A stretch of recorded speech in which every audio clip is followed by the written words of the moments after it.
Hello and welcome to Rehan's biology. मैं हूं रेहान खान। स्वागत है आप सबका। आज बायोलॉजी एमसीक्यूज़ की सीरीज़ में जो हम टॉपिक आपके लिए लेके आए हैं वो एंडोक्राइन सिस्टम का टॉपिक है। अंतःस्रावी तंत्र या अंतःस्रावी ग्रंथियों का तंत्र। एंडोक्राइन ग्लैंड ऐसी ग्लैंड्स होती हैं जो हार्मोन्स का सिक्रीशन करती हैं और ये हार्मोन ऐसे केमिकल कंपाउंड्स होते हैं जो हमारी बॉडी के टारगेट ऑर्गन्स पर पहुंचकर अपना इफ़ेक्ट दिखाते हैं, अपना प्रभाव दिखाते हैं। अगर उनका कम स्रावण होता है, लो सिक्रीशन या हाइपो सिक्रीशन होता है, तब भी आपको कोई ना कोई एबनॉर्मलिटी बॉडी में दिखती है। और अगर हाइपर सिक्रीशन होता है, अधिक स्रावण होता है, तब भी उसका प्रभाव आपको बॉडी में दिखाई देता है। डक्टलेस ग्लैंड्स होती हैं ये, बिना नलिका वाली। तो ये ग्लैंड अपने सिक्रीशन को सीधे ब्लड स्ट्रीम में, रुधिर के प्रवाह में छोड़ देती हैं और रुधिर प्रवाह के द्वारा यानी कि ब्लड सर्कुलेशन के द्वारा ये हार्मोन हमारे बॉडी के डिफरेंट टारगेट ऑर्गन्स तक पहुंचते हैं।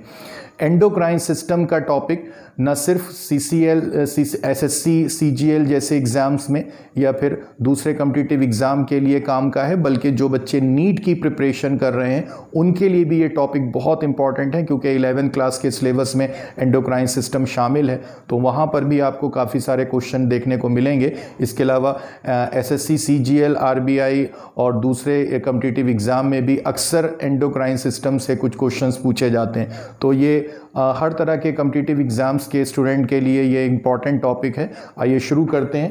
पहला क्वेश्चन है आपके लिए, स्मॉलेस्ट एंडोक्राइन ग्लैंड इज, हमारे शरीर की सबसे छोटी अंतःस्रावी ग्रंथि कौन सी है?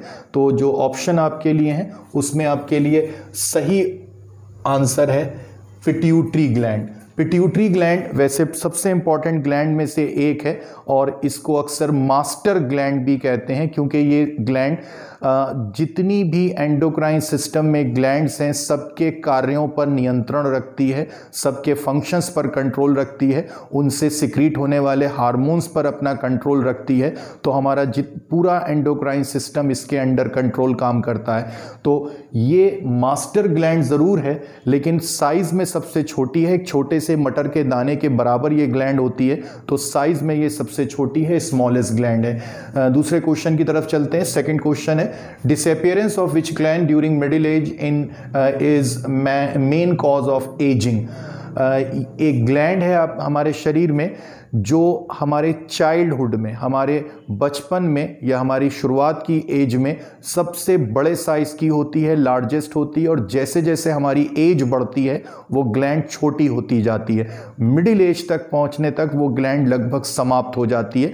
तो माना यह जाता है कि उस ग्लैंड का समाप्त होना जो है वो हमारी आयु के बढ़ने का कारण है, हमारे अंदर एजिंग का कारण है। तो वो ग्लैंड जो है वो है थाइमस ग्लैंड। आपके लिए सी ऑप्शन सही है। ये हार्ट के पास जो स्टर्नम कहलाता है, ये बीच का जो पार्ट है, बोनी पार्ट जो है एक बीच में, वहाँ पर हार्ट के नज़दीक में ये एक छोटी सी ग्लैंड होती है और एजिंग का कारण मानी जाती है। अगला क्वेश्चन देखते हैं, which hormone increase blood pressure. इनमें से एक हार्मोन है जिसके सिक्रीशन के कारण या जिसके हाइपर सिक्रीशन के कारण, अधिक स्रावण के कारण हमारा ब्लड प्रेशर बढ़ता है। आंसर है एड्रीनलिन। ये वैसे भी इमरजेंसी हार्मोन कहलाता है। जब हम बहुत गुस्से में होते हैं, बहुत खुश होते हैं या और किसी तरह के इमोशनल कंडीशन में होते हैं, तो इस हार्मोन का सिक्रीशन बहुत बढ़ जाता है और उसी के कारण उस समय आपका ब्लड प्रेशर भी बहुत ज़्यादा होता है। तो ये ब्लड प्रेशर को इंक्रीज करने का कारण है ये हार्मोन एड्रीनलिन। अगला क्वेश्चन देखते हैं, number 4th, which is a mixed gland. मिश्रित ग्रंथि कौन सी है? एक ग्लैंड है हमारे शरीर में जिसका कुछ हिस्सा एंजाइम्स का सिक्रीशन करता है, जो डाइजेशन में हेल्प करने वाले एंजाइम हैं और स्मॉल इंटेस्टाइन में पहुंचकर, छोटी आंत में पहुंचकर डाइजेशन में हेल्प करते हैं, और कुछ हिस्सा उसका हार्मोन्स का सिक्रीशन करता है। तो जो ग्लैंड हार्मोन का सिक्रीशन करेगी वो एंडोक्राइन ग्लैंड कहलाएगी, और जो किसी एंजाइम का सिक्रीशन करेगी उसको एक्सोक्राइन ग्लैंड कहेंगे। तो जो ग्लैंड एक्सोक्राइन की तरह भी बिहेव करती है और एंडोक्राइन की तरह भी बिहेव करती है उसको मिक्स ग्लैंड कहेंगे, मिश्रित ग्रंथि कहेंगे। और ये जो आपको ऑप्शन दिए गए हैं इनमें से पेंक्रियास जो है ये एक मिश्रित ग्रंथि है, एक मिक्स ग्लैंड है। इसमें कुछ हिस्सा जो है, बल्कि इसका अधिकतर हिस्सा जो है वो डाइजेस्टिव एंजाइम का सिक्रीशन करता है, जिसको आप पैंक्रियाटिक जूस कहते हैं, और वो सबसे इफेक्टिव जूस है डाइजेशन में, और वो स्मॉल इंटेस्टाइन में पहुंचकर डाइजेशन में हेल्प करता है। और बाकी हिस्सा जो है इसका आइलेट्स ऑफ लैंगरहैंस जिनको कहते हैं, वहां से इंसुलिन जैसे हार्मोन का सिक्रीशन होता है। तो ये एक मिक्स ग्लैंड है। अगला क्वेश्चन देखते हैं number 5, which is largest endocrine gland. हमारे शरीर की सबसे बड़ी ग्रंथि कौन सी है? तो आपके लिए यहां पर आंसर है एड्रीनल ग्लैंड। एड्रीनल ग्लैंड जो है वो हमारे शरीर की सबसे बड़ी ग्रंथि है, आकार में ये सबसे बड़ी होती है, तो डी ऑप्शन सही है। अगला क्वेश्चन देखते हैं, diabetes caused due to low secretion of which hormone. Diabetes नाम का जो रोग है वो किस हार्मोन के कम स्रावण, हिंदी में कहते हैं अल्प स्रावण या हाइपो सिक्रीशन के कारण होता है? तो आपके लिए जो यहां पर आंसर है वो बी ऑप्शन सही है। इंसुलिन के कम स्रावण के कारण जो रोग है डायबिटीज का वो होता है, और इंसुलिन का सिक्रीशन जो है वो पैंक्रियास नाम की ग्लैंड से होता है। अगला क्वेश्चन देखते हैं number 7, first hormone to be discovered was. सबसे पहले खोजा जाने वाला हार्मोन कौन सा था? तो आपके लिए जो आंसर है वो है सिक्रिटिन। सिक्रिटिन जो है वो स्मॉल इंटेस्टाइन से सिक्रीट होने वाला, उसके जेजनम और इलियम नाम का जो भाग है स्मॉल इंटेस्टाइन का, वहाँ से सिक्रीट होने वाला एक हार्मोन है, और ये पहला हार्मोन था जो खोजा गया था। तो बी ऑप्शन आपके लिए सही है। अगले क्वेश्चन की तरफ चलते हैं। 8th क्वेश्चन है, विच ग्लैंड लोकेटेड नियर ब्रेन। कौन सी ऐसी एंडोक्राइन ग्लैंड है जो हमारे मस्तिष्क के पास में, हमारे ब्रेन के पास में लोकेटेड है? और आपके लिए आंसर है पिट्यूटरी ग्लैंड। सी ऑप्शन सही है, पिट्यूटरी ग्लैंड। ये ब्रेन के पास एक ख़ास तरह का वहाँ पर एक लोकेशन है जहाँ पर ये एक बोन के साथ अटैच रहती है, और आपको पहले बताया सबसे छोटी ग्रंथि है, मटर के दाने के बराबर इसका साइज़ होता है।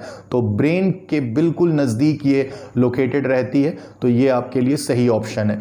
अगला क्वेश्चन है 9th, which is emergency gland. Emergency gland जो है वो हमारे शरीर की ऐसी ग्लैंड है जो एमरजेंसी कंडीशंस जो होती हैं उनको फेस करने के लिए जो हमारा शरीर तैयार होता है उसको उस तरह के हार्मोन का सिक्रीशन करती है, और वो ग्लैंड जो है वो है एड्रीनल ग्लैंड। इस ग्लैंड से एड्रीनलिन या जो आप पहले हार्मोन इमरजेंसी हार्मोन के तौर पर नाम पढ़ चुके हैं, उस तरह के हार्मोन का सिक्रीशन करती है जिसको फाइट, फ्लाइट और फ्राइट हार्मोन भी कहते हैं। तो एड्रीनल ग्लैंड हमारे शरीर की इमरजेंसी ग्लैंड है। अगला क्वेश्चन है 10th, which hormone produce by salivary gland. Salivary gland लार ग्रंथियों को कहते हैं, और ये सलाइवा का सिक्रीशन करने वाली ग्लैंड है, लेकिन ये कुछ हार्मोन का सिक्रीशन भी करती हैं। पैरोटिन हार्मोन है, बी ऑप्शन सही है आपके लिए। ये हार्मोन जो है सिलेवरी ग्लैंड से स्रावित होता है, सिक्रीट होता है, और ये टीथ के कैल्सिफिकेशन में हेल्प करता है। तो बहुत ज़्यादा इसकी इंपॉर्टेंस नहीं है, लेकिन टीथ के कैल्सिफिकेशन में इसका रोल है, और सिलेवरी ग्लैंड से सिक्रीट होने वाला इकलौता हार्मोन है। अगला क्वेश्चन देखते हैं 11th, low secretion of which hormone produce myxoedema. Myxoedema एक ऐसी कंडीशन है जिसमें टिश्यूज में बहुत ज़्यादा फ्लूइड भर जाता है और पफी अपीयरेंस होती है। जो भी व्यक्ति इस कंडीशन से ग्रस्त होता है, अफेक्टेड होता है, उसका शरीर बहुत फूला हुआ मालूम होता है, जिसको आमतौर पर कहते हैं कि शरीर में पानी भर गया है। तो वो कंडीशन होती है मिक्सोडेमा की, और ये कंडीशन जो है वो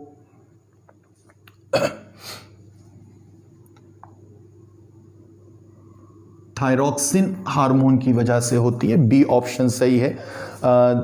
इस हार्मोन का एक और रोल है, इस हार्मोन के लो सिक्रीशन की वजह से फ्रॉग में मेटामॉर्फोसिस नहीं होती है, उसके अंदर कायांतरण नहीं होता है, तो उसका लार्वा जो है वो उसी अवस्था में रह जाता है, एडल्ट में कन्वर्ट नहीं होता है। अगला क्वेश्चन देखते हैं, which disease is endocrine disorder. इनमें से एक रोग है ऐसा जो एंडोक्राइन ग्लैंड में किसी एबनॉर्मलिटी की वजह से उत्पन्न होता है, यानी कि वो एंडोक्राइन डिसऑर्डर है, एंडोक्राइन ग्लैंड की गड़बड़ की वजह से या उसके डिसऑर्डर की वजह से उत्पन्न होता है। तो इसमें जो ऑप्शन आपके लिए हैं वहाँ पर गोइटर, घेंगा रोग कहते हैं जिसको, थायराइड ग्लैंड के डिसऑर्डर की वजह से वो कंडीशन उत्पन्न होती है। तो गोइटर या घेंगा रोग जो है वो एक एंडोक्राइन डिसऑर्डर है। तो ये आपके लिए कुछ MCQs थे जो एंडोक्राइन सिस्टम से रिलेटेड हैं, और जैसा आपको पहले कहा, न सिर्फ SSC जैसे कम्पिटिटिव एग्ज़ाम में बल्कि आपको नीट जैसे एग्ज़ाम में भी इनमें से कुछ क्वेश्चंस मिल सकते हैं, और आपके लिए इम्पॉर्टेंट टॉपिक है एंडोक्राइन सिस्टम। तो प्लीज़ सब्सक्राइब कीजिए रेहान्स बायोलॉजी को, जुड़े रहिए और लगातार देखते रहिए।